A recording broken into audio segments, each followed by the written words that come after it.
लग्न हा प्रत्येक वधूवरासाठी सर्वात खास क्षण असतो। हा दिवस आणखी खास बनवण्यासाठी लोक वेगवेगळ्या पद्धतीने तयारी करतात। आधुनिक काळात लग्न सोहळा म्हणजे एक प्रकारे श्रीमंतीचं प्रदर्शन ठरतोय।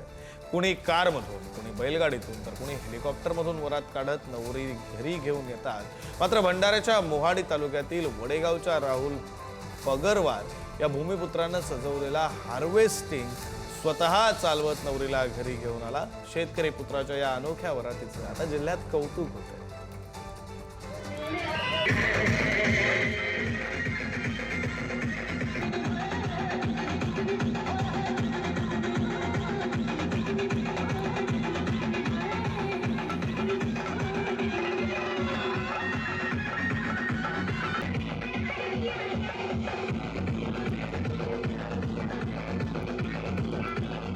शिकूया AI ची क्रांती, चला करूया MSCIT।